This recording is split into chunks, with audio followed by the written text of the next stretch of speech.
Ustaz, ada orang puasa di bulan Ramadan besok itu ya, tapi dia tidak mau sholat 5 waktu. Nggak ada nilainya.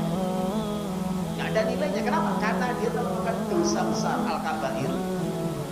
Bahkan Imam Al-Zahabi, murid daripada Syekhul Islam Ibnu Taimiyah, di dalam kitab Al-Kabair, kitab dosa-dosa besar, ya, nanti bisa baca kitab saya. Ada 70 dosa besar di situ dijelaskan, di antara yang bisa merusak, membatalkan puasanya ketika dia meninggalkan sholat. Hati-hati. Jadi kalau di dalam keluarga kita dia puasa tapi tidak mau sholat, nah ini rusak, bahkan batal. Bismillahirrahmanirrahim.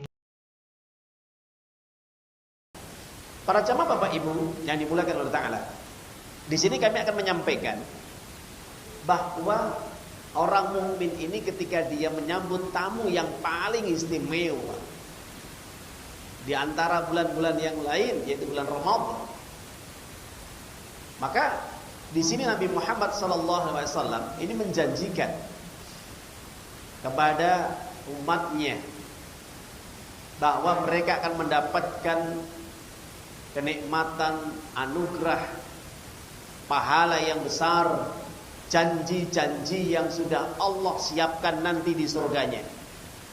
Mereka akan mendapatkan janji, mereka akan masuk surga. Yang pertama, bahwa keutamaan fadilah bulan Ramadan ini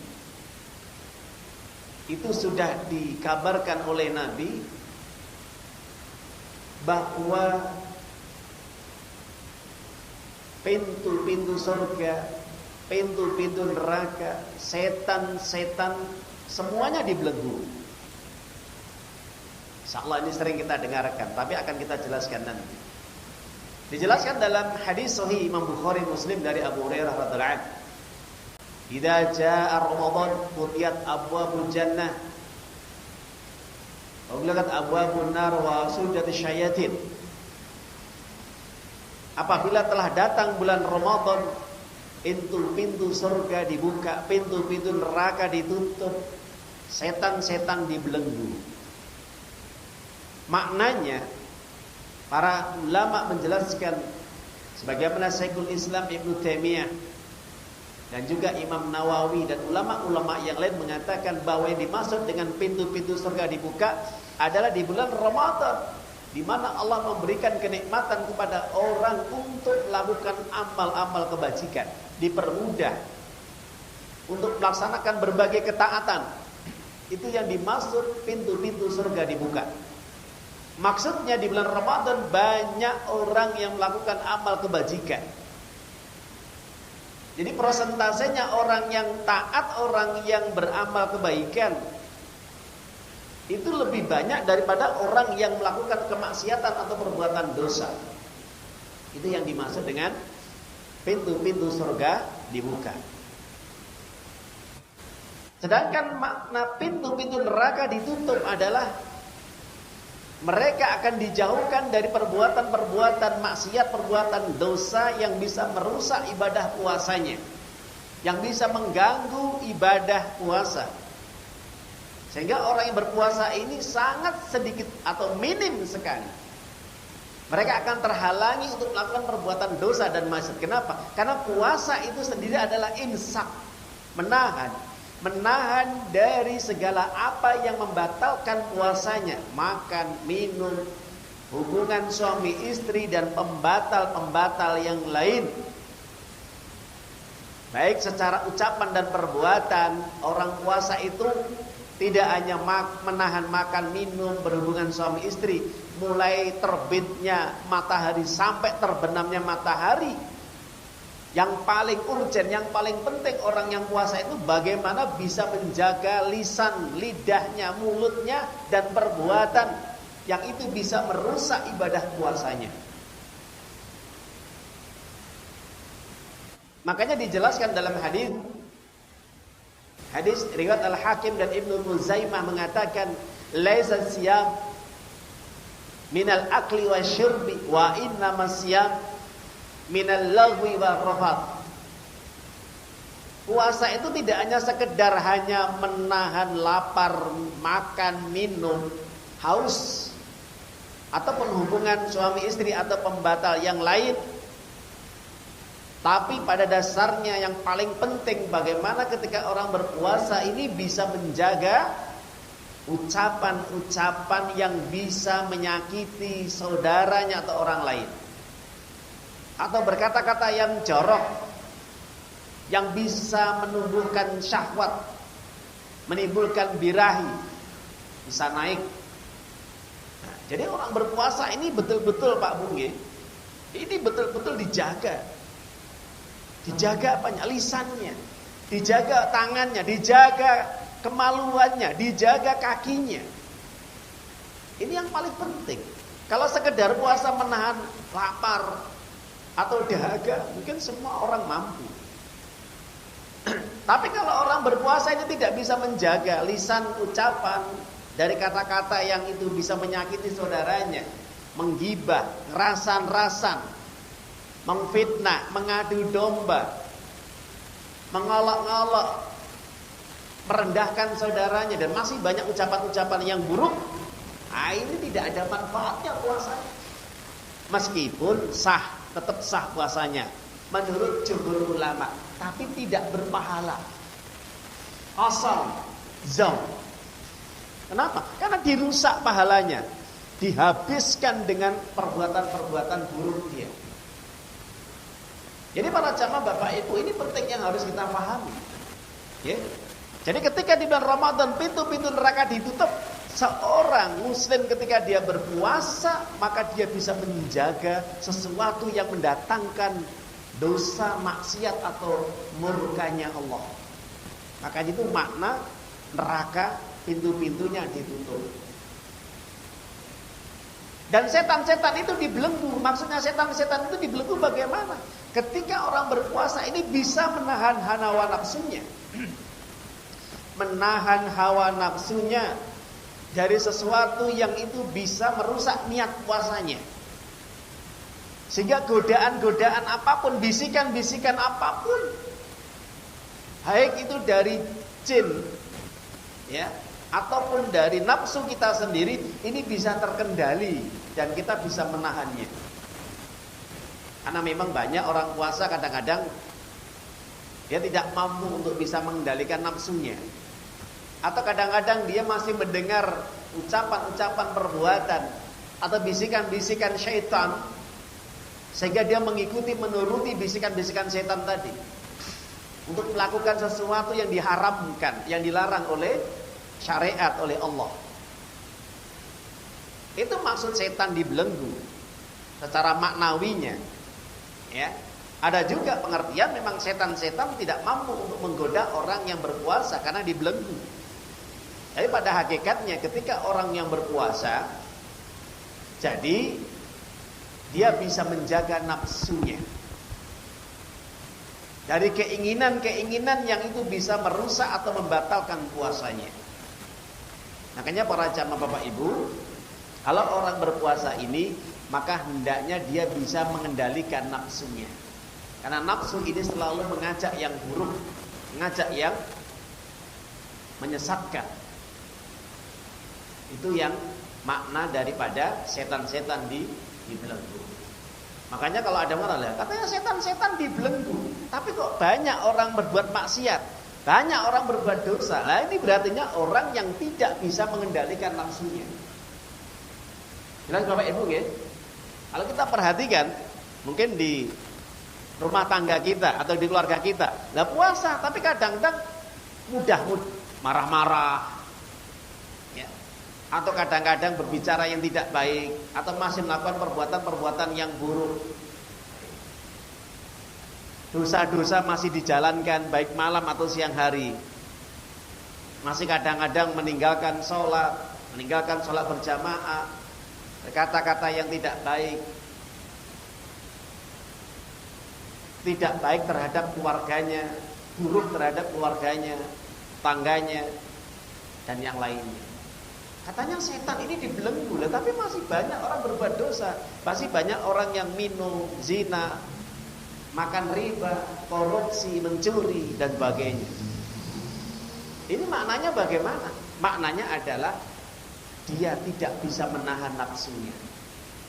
Jadi memang setan itu bisa berasal dari jin atau bisa berasal dari diri manusia itu sendiri. Betul Bapak Ibu? Makanya setan itu sifat, ingat, setan itu sifat yang melekat dalam diri jin dan manusia yang dia ini melanggar aturan Allah, jauh daripada perintah Allah, itu namanya setan. Alladzi yuwaswisu fi sudurin nas minal jinnati wan nas, yang menggoda di dalam diri, dada, hati manusia, yang membisikkan keburukan-keburukan kejelekan dari golongan jin dan manusia. Jadi setan itu sifat, ingat, bisa melekat kepada diri jin dan manusia. Ketika jin manusia tidak mau taat kepada Allah, tidak mau menjalankan perintah Allah, itu namanya setan. Sebagaimana dijelaskan oleh para ulama dengan hujah surat An-Nas, surat yang ke-114 ayat yang ke-5 dan 6. Para jamaah Bapak Ibu yang dimuliakan Allah, itu yang pertama. Yang kedua adalah ketika bulan Ramadan ini Allah menjanjikan melalui lisan Rasulnya bahwa orang yang berpuasa ini mendapatkan pahala yang besar yang tidak terhitung nilainya, tidak ada batasannya. Kenapa? Karena Allah yang langsung menilainya, memberikan pahala. Jelaskan dalam hadis Imam Bukhari, kullu amal ibni Adam wal hasanah al hasanah wa asyru amsalihha yudha'afu ila 700 dhifin. Qala Allah azza wa jalla illa shaum innahu lahu, bahwasanya dijelaskan dalam hadis Imam Bukhari ini, setiap perbuatan manusia itu dinilai 10 kebaikan setiap perbuatan yang baik. Setiap perbuatan yang baik, satu kebaikan bisa dinilai 10 sampai 700 kali lipat. Kemudian Allah berfirman, kecuali puasa. Fa inna lauli wa ana ajbih. Karena puasa itu adalah untuk diriku secara langsung dan aku yang langsung menilainya dan memberikan pahalanya. Kenapa? Yada'u syahwatahu ta'amu syahwatahu min ajli. Karena orang berpuasa dia telah meninggalkan syahwatnya, keinginan-keinginan syahwat yang bisa merusak, membatalkan puasanya, meninggalkan makan, minum karena diriku, kata Nabi. Ini hadis qudsi yang bicara Nabi tapi berasal dari Allah.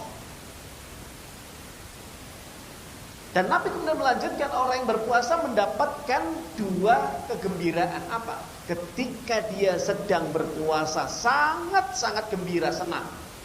Terutama di bulan Ramadan banyak orang yang berpuasa, banyak temannya.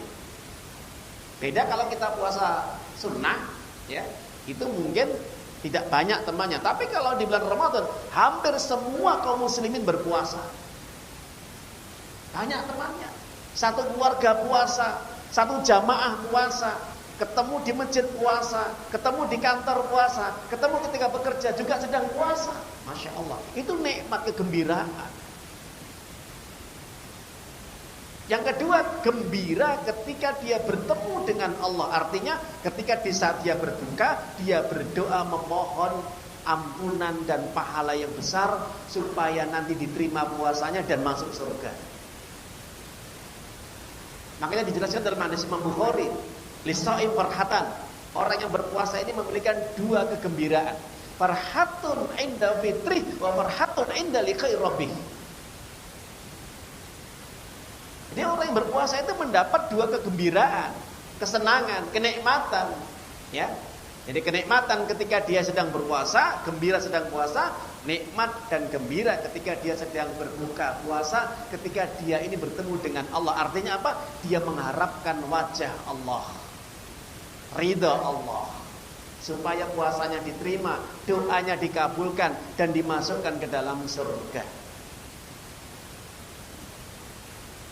Dan keutamaan puasa lagi dijelaskan bahwa bau mulut orang yang berpuasa itu lebih harum daripada minyak yang paling harum di muka bumi ini. Bahkan lebih harum nanti daripada minyak di surga. Sebagian pendapat ulama mengatakan seperti itu. Sama hadis Imam Bukhari. La khulufu fihi atyabu 'indallah min rihil misik. Bau mulut orang yang berpuasa itu lebih nikmat, lebih harum di sisi Allah daripada minyak kasturi yang paling harum di muka bumi ini. Tapi kan Ustaz, kalau kita ini mencium baunya orang yang puasa, ababnya kan nggak enak. Iya, itu kan pengaruh dari apa? Lambung. Yang ketika dia ini menahan makan, tidak makan beberapa jam, kan naik. Jadi ada gas yang keluar lewat mulut, maka itu bau yang tidak baik, harum itu ya, itu ada bagian daripada apa asam, apa bau lambung yang dimana itu mengeluarkan gas. Atau bisa jadi karena memang mulut ini ya tidak digunakan untuk mengkonsumsi makanan ya. Ini secara umum masyarakat ya memang baunya tidak harum, itu sudah fitrah. Hakikatnya kalau menurut pandangan Allah maka beda. Kalau mulut ini memang tidak digunakan untuk konsumsi, memang ya tidak bau yang baik, ya. Mengeluarkan bau yang tidak sedap. Nah, itu sudah fitrah ya. Tapi pandangan Allah, nilainya Allah itu lebih harum daripada minyak yang paling wangi di dunia ini, bahkan nanti di surga. Utamaan selanjutnya para jamaah Bapak Ibu, bahwa orang yang berpuasa terutama di bulan Ramadan ini segala dosanya diampuni kecuali dosa besar, syirik, meninggalkan sholat dan yang lain. Jelaskan dalam hadis Imam Bukhari Muslim, man shoma Ramadan imanan wa ihtisaban ghufira lahu ma taqaddama min dzambi. Barang siapa yang dia berpuasa atas dasar iman, atas dasar ikhlas mencari ridha Allah, ihtisab mengharap pahala Allah, akan diampuni dosa-dosanya yang telah lalu selama dia menjauhi dosa besar. Syirik, meninggalkan sholat, zina, membunuh, makan riba dan yang lain. Mana dalil yang mendukung hadis ini? Jelaskan dalam hadis Imam Muslim dikatakan as-salawatul khamsu wal jum'ah ilal jum'ah wa ramadan ilal ramadan mukaffiratun ma bainahunna idza istanabal khaba'ir. Di dalam hadis Imam Muslim dikatakan dari Abu Hurairah radhiyallahu anhu, siapapun orang yang menjaga salat 5 waktunya, perhatikan. Siapapun orang yang menjaga salat 5 waktunya, terutama ketika dia sedang berpuasa di bulan Ramadan, dan dia menjaga salat Jumat antara Jumat hari ini dan Jumat yang akan datang, dan dia menjaga puasa Ramadan tahun ini dan tahun yang akan datang, maka semua itu bisa menghapus dosa-dosanya yang telah lalu selama dosa besar ditinggalkan. Dosa besar itu apa? Pertama syirik, meninggalkan sholat 5 waktu, membunuh, makan riba, zina, minum khamr, dan juga termasuk bid'ah khurafat dan yang lain. Itu dosa-dosa besar. Jadi para jamaah Bapak Ibu, maka kalau kita perhatikan dalam hadis Imam Bukhari Muslim dengan hadis Imam Muslim ini menjelaskan secara jelas bahwa ketika orang yang berpuasa di bulan Ramadan, kalau pengen diampuni dosa-dosanya, syaratnya apa? 1, ikhlas, mencari ridha Allah, tidak ada tujuan yang lain kecuali hanya mencari ridha Allah, bukan riya, pamer, atau supaya diperdengarkan amal ibadahnya, atau dia ingin supaya puasa ini dapat keuntungan dunia. Nah ini nggak berlaku, nggak ada nilainya. Wa ihtisab itu apa? Mengharap pahala Allah, surganya Allah. Setelah ikhlas mencari ridha Allah dan mengharap pahala atau surganya Allah, maka itu akan diampuni dosa-dosanya. Nah, syarat untuk diampuni dosa-dosanya ketika dia berpuasa, menjaga sholat 5 waktunya dengan tertib, menjaga sholat Jumatnya, dan juga berpuasa dengan benar. Ustaz, ada orang puasa di bulan Ramadan besok itu ya, tapi dia tidak mau sholat 5 waktu. Nggak ada nilainya. Nggak ada nilainya. Kenapa? Karena dia telah melakukan dosa besar, al-kabair. Bahkan Imam Al-Zahabi, murid daripada Syekhul Islam Ibnu Taimiyah, di dalam kitab Al-Kabair, kitab dosa-dosa besar, ya, nanti bisa baca kitab saya. Ada 70 dosa besar di situ dijelaskan, di antara yang bisa merusak, membatalkan puasanya ketika dia meninggalkan sholat. Hati-hati Bapak. Jadi kalau di dalam keluarga kita dia puasa tapi tidak mau sholat, nah ini rusak, bahkan batal. Sebagian ulama, Imam Hambali mengatakan tidak sah puasa. Meskipun Imam Syafi'i mengatakan sah, tapi dosa besar. Itu bisa merusak pahalanya. Puasanya sah, tapi nggak ada pahalanya. Pilih nih, nggak pilih semua, ya, nggak ada pahalanya, percuma puasa. Nah ini, kenapa? Karena Nabi sendiri mengatakan dalam hadis Ibnu Majah dan Imam Nasa'i, rubba sha'im hadduhu min siyami ilal juh wal atosh. Berapa banyak orang yang dia berpuasa ketika di bulan Ramadan atau puasa sunnah sama. Jadi dalil hadis ini, wajib istidlalnya ini menunjukkan secara umum, baik puasa sunnah, puasa wajib. Banyak orang yang berpuasa tidak mendapatkan hasil pahala yang dia lakukan dari ibadah puasanya kecuali hanya lapar dan dahaga. Kenapa? Karena orang yang berpuasa dia telah meninggalkan perkara yang diharamkan atau perkara yang sangat itu bisa membatalkan iman dia. Hati-hati Bapak Ibu nggih. Puasa tapi tetap mengerjakan syirik, jalan terus.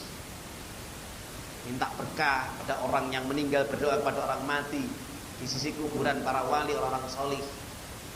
Mengkeramatkan, mengagungkan benda-benda, pohon, batu, membuat sesajen untuk selain Allah, dan masih banyak lagi.